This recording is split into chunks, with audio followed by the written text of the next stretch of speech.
My name is Angel Ortiz. I'm the chief of Frelinghuysen Fire Company in Frelinghuysen, New Jersey. So, what inspired you to join the fire service? What inspired me to join the fire service? That's a very good question. This all started in 2001, where tragically we had an incident in September. The numbers 343 always are burned in my head as per the firefighters that perished that day. And that's what moved me to do something concerning that. And my daughter was born that year also. So all that put together came to me walking to the firehouse, local firehouse where I was living, and knocking on the door. That motivated a lot of people, both Sure. both to join the fire service and even the military. Yeah, yeah, especially the military, right? There was a lot of that going around. So that was 2001. So what do you remember about your first days as a firefighter? Ooh. Um, I remember the how proud I was, you know, just graduated the academy. I belonged to a family, and that really just brought it together for me, to be honest with you. Do you remember the first time you put on turnout gear? Oh, it's funny because the weight of the gear and the amount of time you have to put that gear on while you're on the engine heading to scene, it's quite an experience to say the least. It really is. Tell me some of the roles you've had along the timeline from 2001 when you started up through now. So I've had a few roles. One, of course, the obvious, which is firefighting, but also EMS, which I did for a few years. And that sort of led me into what I do now, which is in medicine with a medical. I enjoyed the whole aspect of it, and they all have a certain commonality with wanting to be needed, to be there when I'm needed the most, which does it for me. So you started in Hope Lawn. Correct. When you moved out of Hope Lawn, when you left Hope Lawn, did you think that would be the end of your firefighting? I'd be honest with you. I did. I thought that was it. I had to make some changes in my life, uh, and I changed careers, and I was moving away from the township. Uh, I didn't think I would ever get back into fire service, to be honest with you. Yeah, So you ended up here in Frelinghuysen at some point. correct. Did you give any thought to joining any of the surrounding volunteer fire companies? Not at all. Just weren't thinking about going back. I was not. We bought the home, my wife and and I, I, the last thing on my mind was anything to do with firefighting. Yeah. What events brought you back into the fire service? Ooh, another good question. So I met the mayor at the time, and I wanted to thank him for the internet that he had connected for us throughout the township. It was something new. We didn't have internet, and he mentioned to me putting a fire department together because the township had no fire service at all, at least not in town. And I think I uttered to him, "I'm a firefighter," and he took that and ran with it. He literally said, "I need to speak with you. We need to get together. Please, will you join the fire department?" And I was like, I looked at my wife. My wife looked at me, and of course, she doesn't know we've only been married a short time. And uh, I said yes. I said yes to him, and we came together. And you ended up here as chief. I ended up as chief, but it wasn't like that initially. I came in initially as a firefighter, uh, uh, turned into deputy chief, and the chief resigned, and here I am, chief. And I just want to mention it because it is important. Prior, even when you were in Hopeland, you had all of the training, so you were ready for this the minute they asked you. Correct. In Hopeland, I like to say in Hopeland, I made my bones. was on top of the courses, on top of everything from extrication to um officerships. I did lieutenant for about a year. Um, did chauffeuring, pump operator, uh, EMS, everything to do with high rope rescue. It was a lot of fun, and I had a good time with it. Yeah, I think if I had to say, I made my bones there. Yeah, got me ready for this. Can you imagine? Yeah. Wow. So, what has being a firefighter taught you about yourself? Ooh. Um, what it taught me about myself, that I'm capable of doing more than I think. Just when I think I'm pretty much done with this, I am not. There's more for me to give. There's more for me for other people to receive. Um, I truly enjoy what I do, and I love the byproduct of it. People, how happy they are around me, and how they take my guidance and run with it. Okay. What does belonging to this fire company mean to you? To this company here, well, remember I'm a resident also, so huh, it's special. The people around me, the members. Again, I bring that family aspect into this also. I'm just a small cog in this big machine that's running, and I'm happy to be part of that, and that's a great satisfaction. Hmm. Yeah. I'm sure you come across this a little bit nowadays recruiting for this company. What do you tell somebody, a friend or a stranger, if they're considering becoming a firefighter? That it would change their lives and the people around them. Um, Listen, it's not easy, but again, the satisfaction of being needed, the satisfaction of helping, being part of the community, being part of something, I'll say, it, being part of something bigger than all of us, you know. What do you find the most rewarding part? Um, I find what's most rewarding is being able to help. Uh, at the risk of sounding corny, I just like being there when I'm needed the most, and how I can make a difference. And it isn't just rescuing or fires or motor vehicle accidents. It's being in a relationship with my community. You know, being there when I'm asked a question or they need advice or I enjoy that. I really do. What's been the most challenging moment you've faced? The most challenging moment I faced. Um, huh, Personalities. I've got well, 15 guys, 19 with administration, but 15 guys, different personalities, a lot of passion.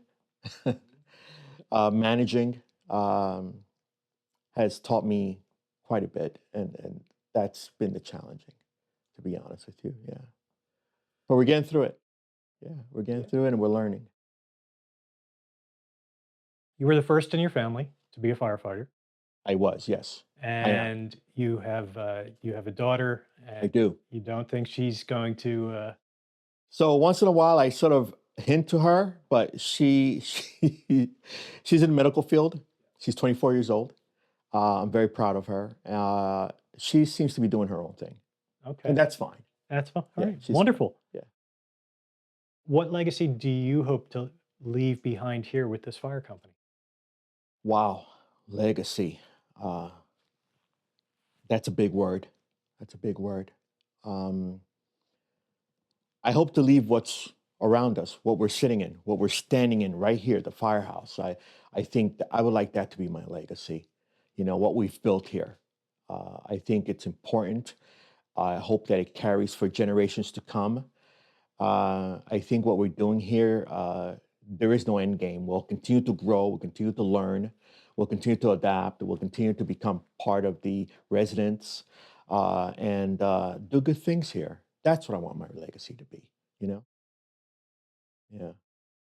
Can you share a story or a moment from your time in the fire service that really stands out to you or left a lasting impact on you? Oh boy. Um, what comes to my mind right away is our first fire here in this township. Me as chief. It was a structure fire, and it was in the basement. And two of my newest guys from the academy responded. Um, I had to send them down into the basement to fight this fire. They did, and they came out triumphantly. I was so happy when they told me the fire was out and they came out smiling. I was floored, and I've arrived. Victory, and of course, it's not if, but when. I'll always be one, and I'll be ready for the next one, and I'll learn from the next one and triumph in those also. Yeah. And that Yeah. fire was just about a year ago. 1 year from now. And we're rural township, so we don't get a lot of fires, but when we do, we get them. As I said, it's not if, but when. Yeah. Yeah, Great job. yeah, thank you. How has the fire service changed since you first joined? Wow. Um, so I remember tradition being a big deal when I first joined. Tradition is a big part of the fire department, and I respect that. We're starting a new firehouse here, so there's not a lot of tradition to be had, but to be learned. We're able to mold and bring new traditions here, and that's what I look forward to. That's been the change because there isn't the traditions that used to be. Yeah. What do you think has stayed the same in the fire service? Hmm. What has stayed the same in the fire service? People are still passionate. These guys are unique. They're special. I think everyone brings a certain different quality, but that passion, man, that passion to fight, to do what they need to do to get things done, that's that's the magic that never goes away. You know, it really is. Yeah. How has being a firefighter shaped the rest of your life outside of the firehouse? So I I tell you, it hasn't just shaped my life outside of the firehouse. It shaped the life of my wife. It shaped the life of my daughter, my mom. We're all affected by this, by the way. This decision to become chief, to be in this fire service, has changed my wife and everyone around me. Um, it's not just me alone. Everyone is involved in this decision that I've made, and there are good times, there are bad times, but most of the time, it's proud, honorable, lots of integrity, and that's what carries my family. You know, that if I had to choose a way of changing, that would be it. Yeah. I think whether volunteer or career, it's Yeah. personal. I believe that when somebody joins the fire service, their family joins Oh too. my God. They're along for the ride, whether Absolutely. There's no doubt in my mind. And when those tones go off at 1:30 in the morning, and I look they wake over, up too. yeah, they wake up also. Correct, correct, correct. And she doesn't go back to sleep until I get back home. Yeah. So what advice would you give to the next generation of firefighters? And keeping in mind that some of them are becoming firefighters here for the first As we time. speak, yeah, Yeah. yeah, I totally get it. I would say hold on to empathy, hold on to kindness. We're coming to the scene of a life changing event. A resident or someone who happened to be driving by and had a motor vehicle accident, hold on to kindness. Know that you're coming to a place that's very personable on their end, and that we need to be empathetic to that. You know, hold on to that. Hold on to that kindness. That's a powerful thing. Yeah. What do you hope people understand about the fire service that they don't see from the outside? Ooh, another these are all good questions. um, I'm not just a fire chief. I'm a resident. I'm a human. I have a full time job. I have hobbies. I'm married, home. Um, I'm a resident also. I care about my community. You Okay. know, Does that make sense? Yes, it does. Yeah. Yes, it does. And beyond learning about you, what about the fire service in general? Or uh, I know in some towns, people don't even know that their fire department or fire company is volunteer. Right. Wow. Yeah, you're absolutely correct. Absolutely correct. And I still get asked that question. Are you guys volunteer? Are you guys paid? You know, we are volunteer. And we do this because we care about our community, uh, and we live here. And it's important that we build our community to be safer, uh, to be protected. Um, these are all important factors that I think people need to know. Yeah. So I got one last question for Oh you. boy, here it comes. Yeah, so I got one last question for you, Chief. Come on, give it to me. I'm ready. At the end of the day, what about being a firefighter puts a smile on your face? Whoa. So, so at the risk of sounding corny, these members who volunteer here are like my children. They come in uh, not knowing uh, about fire service. We send them to the academy. We orientate them. We train them, and they sort of grow up in front of me. Is the craziest thing. They sort of morph into this. They've always had a passion, but they needed to be brought that passion together and sent to the academy, and they train them, and then they come here and we train them, and to see that growth in them, that puts a smile on my face. When those guys came out of that house, that structure fire, and they told me they knocked it down, wow, that was moving. It really Everything's was. working. The Yeah, system the works. system's working. Exactly. Exactly. And it wasn't just me, it's a team. There are many elements here. It really is. Yeah. All right. Thank you, Chief. Is there any other message that you want to leave? Uh, no, no, I think we covered Okay. quite a bit. We have. And again, thank you for the honor. Thank you. I'm still just amazed at everything that's Thank been you. done here, Thank you. and this didn't cost the taxpayers a dime. Not a dime. To this day, we've got 4 apparatuses, 15 members who are very well trained. We're heading towards rescue, more training, more drilling, stay on top of everything. These guys look awesome in uniform. They train well. They're all very passionate.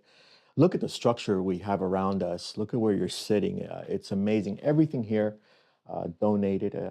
I'm very proud of that, to be honest with you. I'm very proud of that. You got a wonderful community to support you Thank like you. this. Thank you. I call it God's country. This is the best community ever. Frelinghuysen. Don't forget the name. All right. Thank Thank you, you. Chief. All right.